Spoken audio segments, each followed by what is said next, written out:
Hello, welcome back to my channel. So this is part 3 of my holiday experiment. Now back from the holiday, now back into a normal routine. And basically throughout this video, I'm just going to explain how my first week going back to the carnivore diet went. So if you haven't already done so, please hit the subscribe button. Put any comments in the bottom as well, anything, tips and advice, or any comments that you have on what I have done as well. That'd be really appreciated. So let's get to it.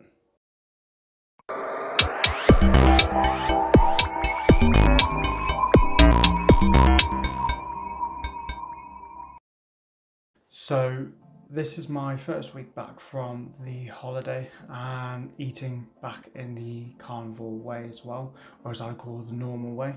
So my first couple of days, I would say, I had a little bit of a headache, but drinking a lot of water, ensuring I had the correct electrolytes, salts in my system, that really helped me. But other than that, I didn't really have that many sort of side effects going back into the carnivore diet. Actually, I was really looking forward to eating in my normal way again, because I just got really fed up with actually eating crap all the time. It made me feel, as I said before, sluggish, slow, felt more inclined to sort of feeling depressed and low. And now I'm back eating my normal way. I feel more energy, I feel better, my skin is slowly getting better again. Not that it got really bad before, but I can notice that it was starting to turn. So yeah, on the way it made me feel, it wasn't too bad at all, to be honest. Like I said, a small amount of headaches. I wouldn't say I was very fatigued. I wouldn't say I went through any of that keto flu. I felt pretty normal, felt energized. I felt motivated to do things, still reading quite a lot, and also going back to the gym now. So gyms have reopened in England, and really happy with that. Really buzzing to be back into the gym and doing what I absolutely love. So this has been my first week back in the gym since March.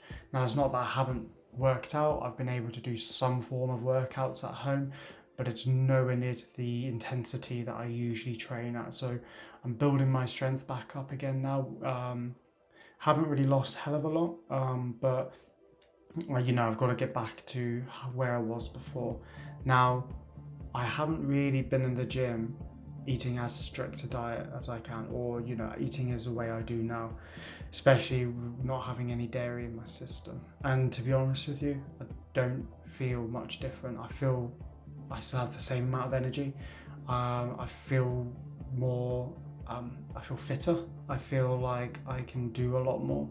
Now, I can't really compare my strength to before, because it's a completely different time, as in I've had a bit of time away from heavier weights, but that's going to be something that I'm going to keep documenting through my time in the gym eating this way.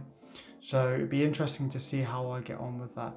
I do feel, I put my lifting belt on for the first time since lockdown, and where I'm usually in the first 2 notches, I'm now actually in the 4th and 5th notch. So I've lost a lot of weight around my belly, which is what I wanted to do.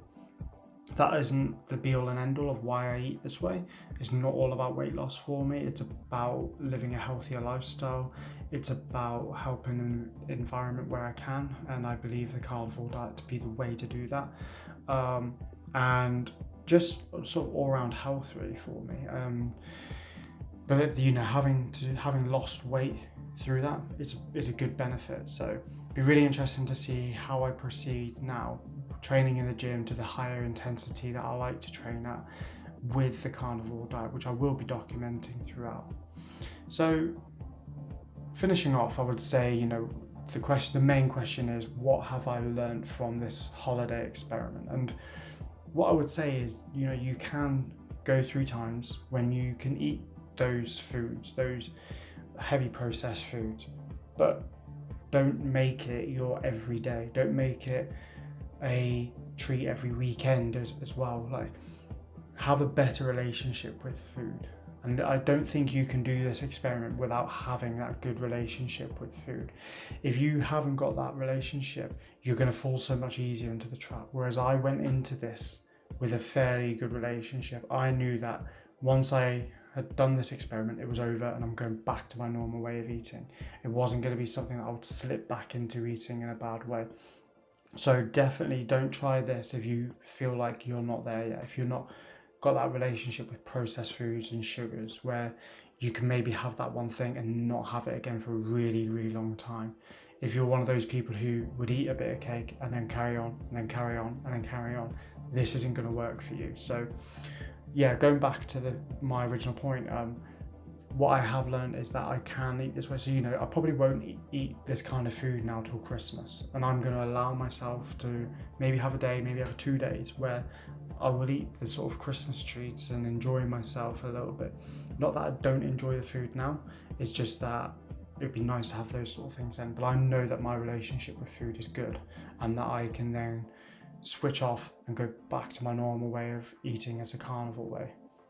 Now, by then, I may have reintroduced dairy slowly, but I'm still going to carry on not eating dairy. Not for any sort of health reasons, except for maybe the weight loss side of things, because I was getting bothered about the excess fat around my belly. So eliminating the dairy, that really has helped. But I'm going to slowly reintroduce things like maybe start again with hard cheeses such as cheddar, and then slowly bringing things like cream and all that. And if I find a certain part of dairy gives me a reaction, I will then take that away because I don't want that in my diet. I don't want anything that's going to cause me inflammation, that's going to cause me to feel down.